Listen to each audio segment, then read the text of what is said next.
ఓం నమో భగవతే వాసుదేవాయ. వసుదేవసుతం దేవం కంసచాణూరమర్దనం దేవకీ పరమానందం కృష్ణం వందే జగద్గురుం. అణుమాత్రపు దేహినంతే నేను, అణుమాత్రపు దేహినంతే నేను. మునిగెద లేచెద ముందరగానను, అణుమాత్రపు దేహినంతే నేను. తగు సంసారపు తరగలు నీ మాయ, నిగమముల ఎడవి నీ మాయ. తగు సంసారపు తరగలు నీ మాయ, నిగమముల ఎడవి నీ మాయ.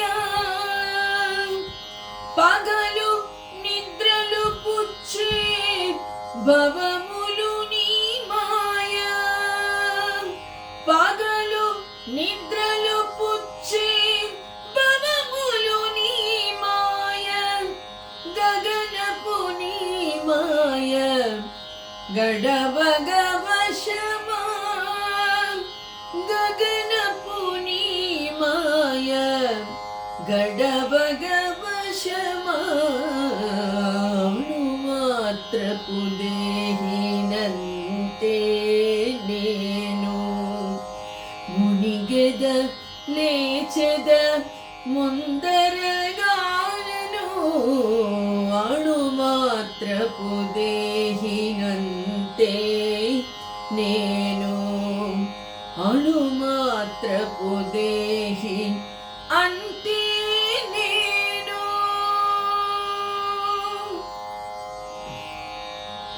ఆత్మబంధువులారా, భగవద్భక్తులారా, అన్నమాచార్యుడు రాసినటువంటి ఈ వేదాంత కీర్తనలో అఖండమైనటువంటి ఒక సత్యము ఇమిడి ఉంది.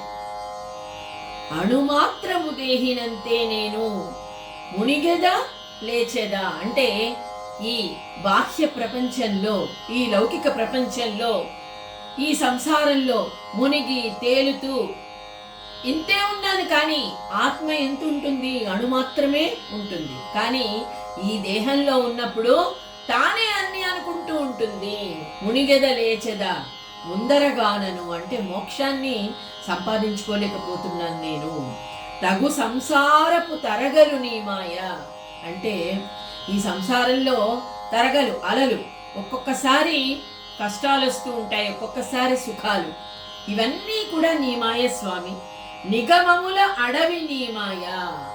నిగమములు అంటే వేదాలు, నిగమములు అంటే మనం తెలుసుకోవలసినటువంటి జ్ఞానము కూడా పెద్ద అరణ్యము. అంటే ఎక్కడికి వెళ్ళాలో ఏం చేయాలో తెలుసుకోలేనటువంటి ఒక గందరగోళ పరిస్థితిలో ఉన్నాం.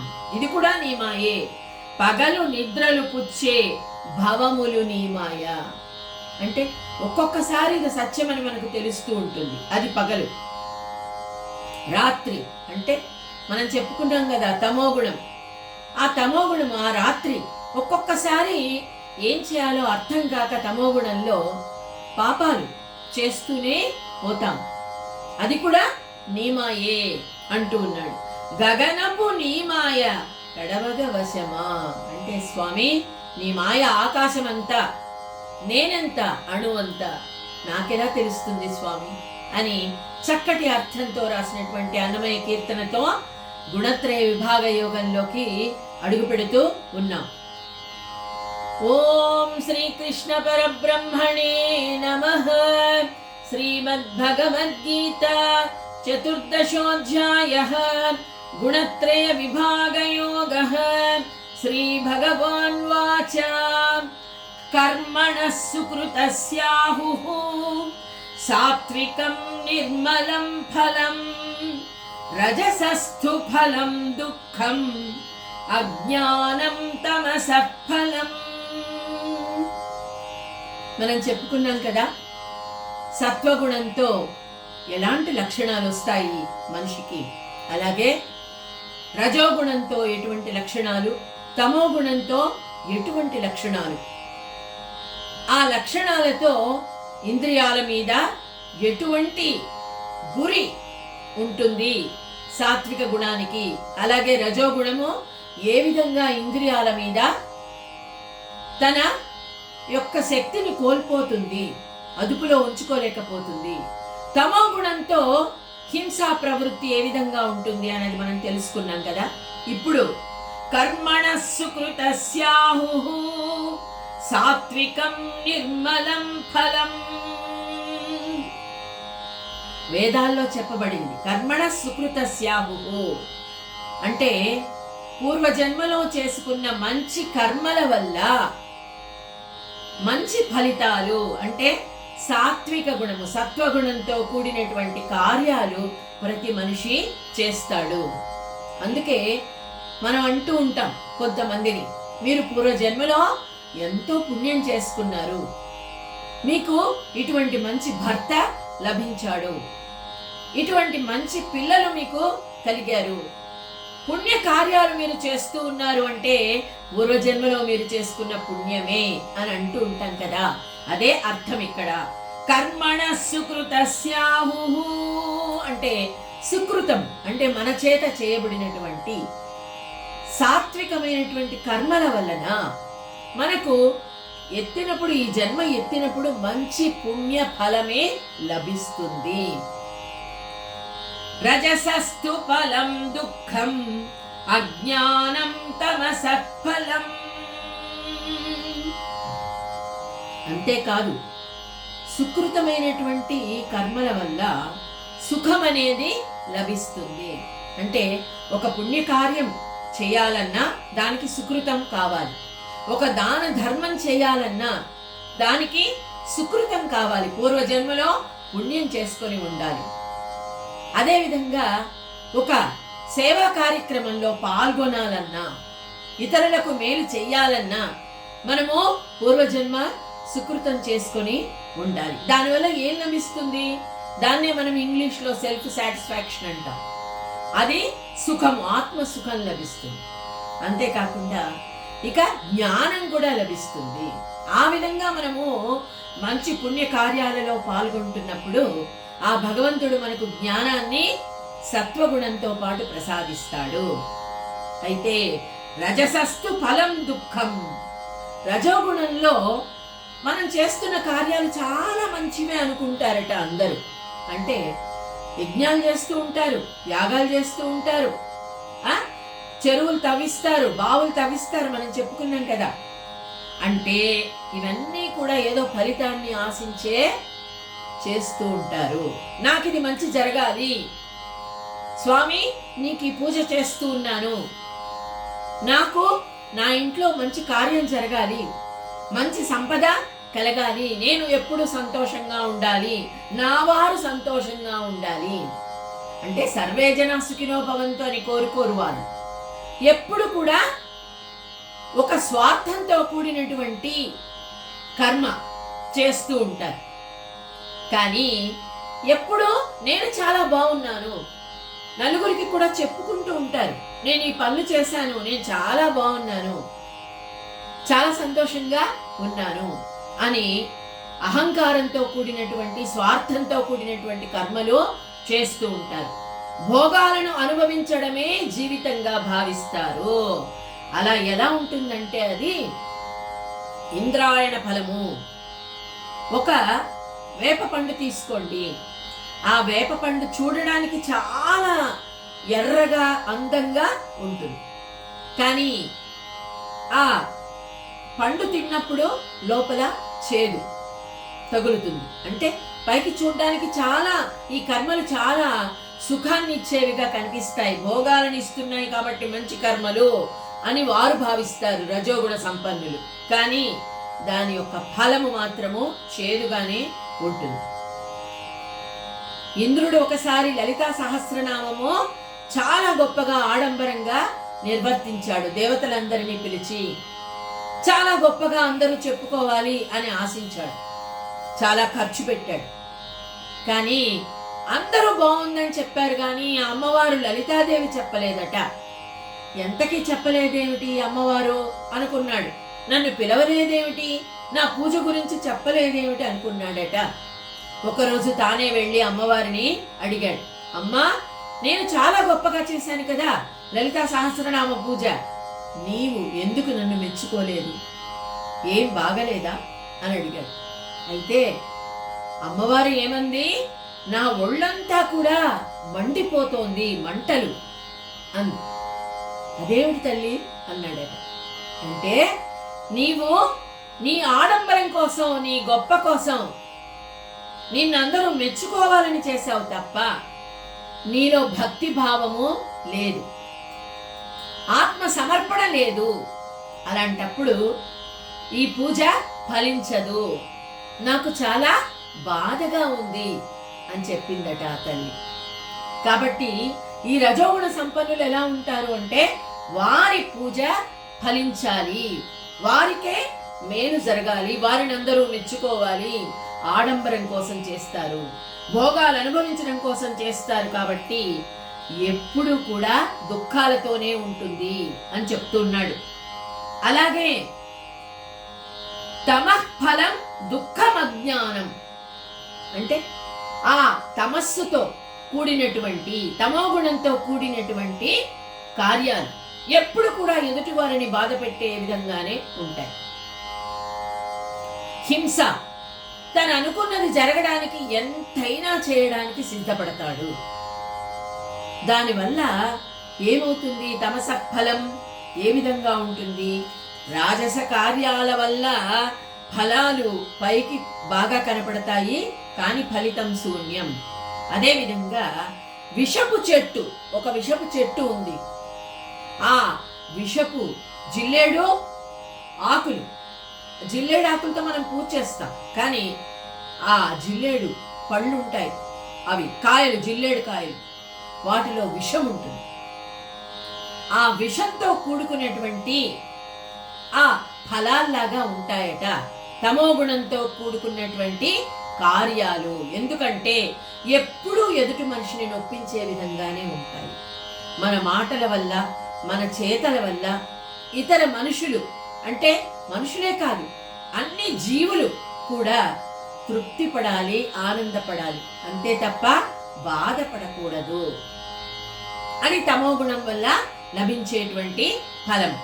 అది అజ్ఞానమే అవుతుంది, తప్పని తెలుసు కానీ తప్పే చేస్తాడు. మనం చెప్పుకున్నాం కదా, సత్వాత్ సంజాయతే జ్ఞానం రజసో లోభ ఏవ చ ప్రమాదమోహౌ తమసో భవతో జ్ఞానమేవ చ. సత్వాత్ సంజాయతే జ్ఞానం. కాబట్టి సత్వగుణంతో ఏం పుడుతుంది, జ్ఞానం పుడుతుంది.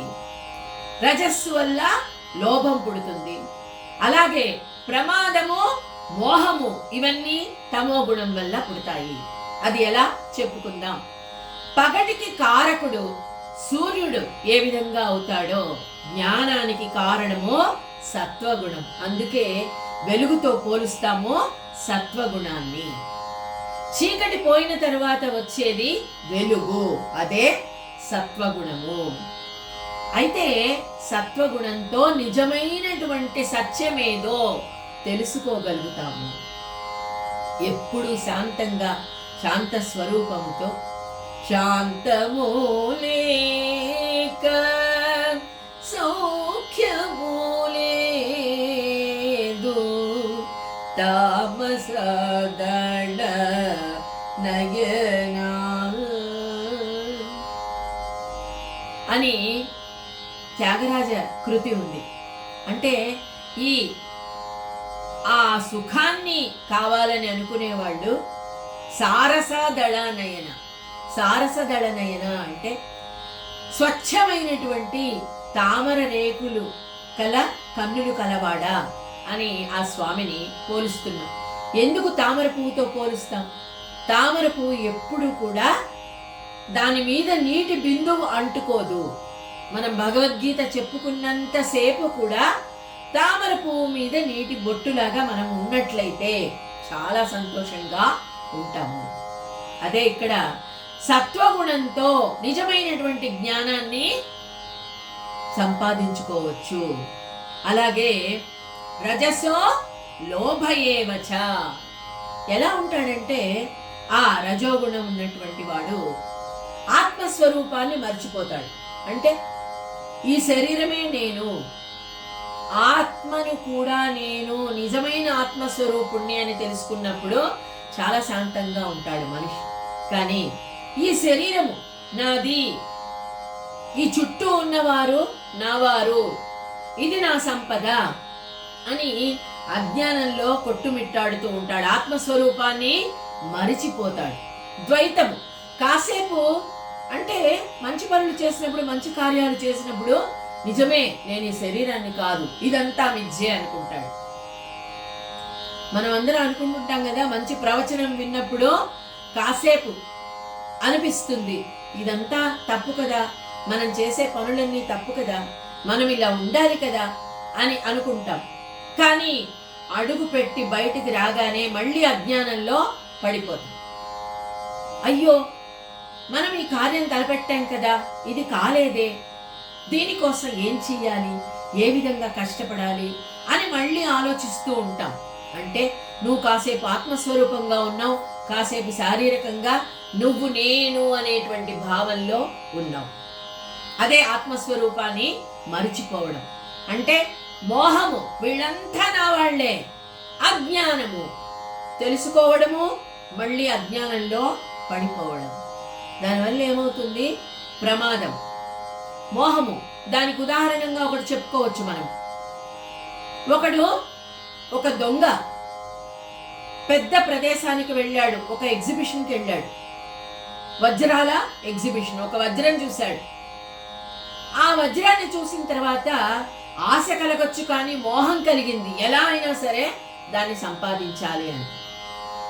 అజ్ఞానం ఏమిటి అక్కడ? ఎలా అయినా నేను దొరికిపోతాను అని అజ్ఞానము, తనకి తెలుసు నేను దొరికిపోతానని, కానీ మళ్ళీ అజ్ఞానంలో పడిపోతాడు. ఎలా అయినా సరే దాన్ని నేను సంపాదించాలి అని, ఎలా అయినా సరే దాన్ని నేను సంపాదించాలి. అప్పుడు ప్రమాదం సంభవిస్తుంది. ప్రమాదం ఆ మూడింటిని లెక్క పెట్టడం. మోహము, అజ్ఞానము, ప్రమాదము, ఈ మూడిటిని లెక్క పెట్టకుండా ఈ దోషాలను ఏకత్రితంగా చేస్తాడు. ప్రమాదానికి కూడా ఎదురెళ్ళిపోతాడు, ఏమైనా కానీ సరే అని. కాబట్టి ఈ విధంగా అంటే తమో గుణం వల్ల ఏమవుతుంది? ప్రమాదము సంభవిస్తుంది, అజ్ఞానము, మోహము ఇవన్నీ కూడా ఎక్కువ అవుతాయి. కాబట్టి మనిషిని అధఃపాతాళానికి తొక్కేస్తుంది తమో గుణము. ఈ రజస్సు తమస్సులను కేవలము జయించేదేమిటి? ప్రమాదమోహౌ తమసో భవతో జ్ఞానమేవచ. అంటే సత్వగుణం ఒక్కటే రజోగుణాన్ని, తమో గుణాన్ని తరిమి కొడుతుంది. సత్వగుణం ఎప్పుడైతే ఉందో మనిషికి, అప్పుడు ఈ రెండు గుణాలను కూడా జయిస్తాడు. కావున అందరూ కూడా ఈ సర్వస్వాన్ని పరిత్యజించి, కొంతమంది మహాత్ములు భక్తి మార్గాన్ని కూడా వదిలేసి సన్యాసాన్ని స్వీకరిస్తారు. అంటే సన్యాసాన్ని స్వీకరించడం అంటే బట్టలు వేసుకోవడం కాదు, అరణ్యాలకు వెళ్ళడం కాదు, అన్నిటినీ వదిలిపెట్టడం, సంసారంలో ఉంటూనే అన్నిటినీ వదిలివేయడం, హాయిగా ప్రశాంతంగా ఉండడం. అప్పుడు ఈ రజోగుణము, తమో గుణము ఎటో వెళ్ళిపోతాయి, పారిపోతాయి. కాబట్టి ఊర్ధ్వం గచ్చంతి సత్వస్థా మధ్యే తిష్టంతి రాజసాః జఘన్య గుణ వృత్తిస్థా అధో గచ్చంతి తామసా. అయితే ఎవరికి ఎలాంటి లోకం సంభవిస్తుంది? ఊర్ధ్వలోకాలు సంభవిస్తాయా? చనిపోయిన తర్వాత స్వర్గం లభిస్తుందా? మరణం సంభవిస్తుందా? మరణం అందరికీ సంభవిస్తుంది, కానీ ఎటువంటి ఒక ప్రాప్తి లభిస్తుంది అనేది ఇక్కడ చెప్తూ ఉన్నాడు. ఊర్ధ్వం గచ్చంతి సత్వస్థా మధ్యే తిష్టంతి రాజసాః. అంటే ఎప్పుడూ ఇతరుల మేలు కోరుకుంటూ సాత్విక ప్రవృత్తితో సర్వే జనా సుఖినో భవంతు అని కోరుకుంటూ మంచి కార్యక్రమాల్లో పాల్గొంటూ పెద్దల వద్ద చేరి మంచి విషయాలు వింటూ మంచి గ్రంథాలు చదువుతూ మంచి కార్యాలు చేస్తూ మానవ సేవే మాధవ సేవగా ఎవరైతే చేస్తారో వారు మరణానంతరము స్వర్గానికే ప్రభువులుగా నిలుస్తారు. స్వర్గం ఎక్కడో లేదు, ఇక్కడే ఉంది, మన హృదయంలో ఉంది. చనిపోయిన తరువాత కూడా వారు స్వర్గానికే వెళతారు. అంటే ఆ భగవంతుడి దగ్గరే సేవ చేసుకుంటూ ఉంటారట. ఇక మధ్యే తిష్టంతి రాజసా, రాజస గుణంతో ఉన్నటువంటి వాళ్ళు, అంటే ఇదే ప్రపంచము, ఇదే నేను, ఇదే నా వాళ్ళు, ఇదే నా సంపద అనుకుంటూ వెళ్ళిపోతారనుకోండి. దేని మీద వారికి వ్యామోహం ఉందో, కొంతమంది సంపద మీద విపరీతమైన వ్యామోహంతో వారు కూడా అనుభవించకుండా దాచిపెట్టుకుంటారు. మనం ఇంతకు ముందు కూడా చెప్పుకున్నాం. ఎక్కడెక్కడో నేల మాళిగల్లో దాచిపెడతారు. అటువంటి వాళ్ళు మళ్ళీ ఒక పంది కొక్కుగా జన్మించి ఆ మట్టిలో వెతుక్కుంటూ ఉంటారట. ఎక్కడో పెట్టింది తెలీదు, మర్చిపోతాడు. అదే భావంతో మరణిస్తారు. కాబట్టి అదే విధంగా వాళ్ళు జన్మిస్తారు. లేదా ఆ సుఖాన్ని మళ్ళీ అనుభవించడానికి ఒక మనుష్య జన్మ మళ్ళీ ఎత్తాల్సి వస్తుంది. మనుష్య జన్మ ఎత్తిన పూర్వజన్మ యొక్క స్మృతులన్నీ కూడా ఉంటూనే ఉంటాయి. మనం చెప్పుకున్నాం కదా, భయంతో జీవిస్తారు, బాధతో జీవిస్తారు, సంతోషంగా ఉండలేరు. అయితే జగన్య గుణ వృత్తిస్థ అధో గచ్చంతి తామసా, వీరు తమో గుణంతో మరణించినటువంటి వారు, వాళ్ళకి ఎప్పుడు కూడా దుఃఖమే, కోపము, కామ క్రోధ లోభ మోహ మద మాత్సర్యాలు అర్షద్వర్గాలన్నీ కూడా వారిని బాధిస్తూనే ఉంటాయి. వారు అనుకున్నది సాధించే వరకు వారికి దాని మీదే ఉంటుంది. ఒక వస్తువు కావాలి, ఒక సంపద కావాలి, ఏదైనా కావచ్చు, ఒక సంపద కావాలి, ఒక భవనం నిర్మించాలి, ఒక కార్యాన్ని మొదలుపెట్టిన తర్వాత ఇక దాని మీదే వారికి ధ్యాసంతా ఉంటుంది. దానికోసం ఏం చేయడానికైనా వాళ్ళు వెనుకాడరు. తమో గుణావస్థ ఎందే మరణించిన వారు ఆ తామస స్థితినే పొందుతారట. మళ్ళీ అదే తామస స్థితి అంటే ఎప్పుడూ నరక భూమే వారికి ప్రాప్తించేది. నరక భూమి, నరక భూమి అంటే మనందరం తెలుసుకున్నాం, చేసిన పాపాలు బట్టి అనేకమైనటువంటి శిక్షలు అనుభవించవలసి వస్తుంది. ఎప్పుడు కూడా ముక్తులు కారు. ఎదుటి మనిషిని ఏ విధంగా నువ్వు హింసించావో అదే విధమైనటువంటి శిక్ష నీకు నరకంలో భగవంతుడు విధిస్తాడు. అదే విధంగా ఈ రీతిని బ్రహ్మ యొక్క సామర్థ్యము వలన జనించి వృద్ధి పొందేటువంటి త్రిగుణ స్వరూపం, వాటి శక్తులు, ఇవన్నీ నీకు నేను వర్ణించి చెప్పాను అర్జున అంటూ ఉన్నాడు. కానీ ఆ బ్రహ్మయే స్వయంగా భిన్న భిన్న సమయములందు ఈ గుణ లక్షణములను అనుసరించి పనులు చేయును. చూసారా, ఆ బ్రహ్మ కూడా ఆనందంగా ఉన్నప్పుడు, సాత్విక గుణంలో ఉన్నప్పుడు సత్వగుణానికి సంబంధించిన రీతిలో జీవులను సృష్టిస్తాడట. చూసారా, మనము ఏ విధమైనటువంటి గుణంతో ఉన్నామో, ఏ విధమైనటువంటి ప్రకృతిలో మనము ఈ చుట్టూ ప్రపంచాన్ని చూస్తూ ఉన్నామో అదే విధంగా మనం ఉంటాం. యద్భావం తద్భవతి. అందుకే మంచి ఆలోచించు, చెడు ఆలోచించకు, చెడు అనకు, చెడు వినకు, చెడు ఆలోచించకు. మనసా వాచా కర్మణ, మనము మంచే ఆలోచిస్తూ, మంచే మాట్లాడుతూ, మంచే వింటూ ఈ విధంగా నడుచుకున్నాం అనుకోండి, మన చేతులు కూడా ఎప్పుడు కూడా మంచి కార్యాలే చేస్తాయి. ఎదుటి మనిషిని సంతోష పెట్టడానికి ప్రయత్నం చేసే కార్యాలు మనకు కూడా ఆనందాన్ని ఇస్తాయి. అదేవిధంగా ఇక్కడ చెప్తూ ఉన్నాడు ఏమని, ఒకానొక పురుషుడు స్వప్నంలో రాజుగా అయినప్పుడు ఎవరో మరొక రాజు తనపై దాడి విడలినట్లుగా అంత తాను విజయము పొందినట్టులో లేక అపజయము పొందినట్టులో కలలో కాంచును. అంటే ఆ స్థితిలో ఆ పురుషుడే ఆ రాజ్య విజయ పరాజయముల వలన వచ్చు సుఖ దుఃఖములను అనుభవించును. కాబట్టి మన మానసిక స్థితి మరణించేటప్పుడు ఏ విధంగా ఉంటుందో ఆ విధంగానే మన జన్మ కూడా ఉంటుంది.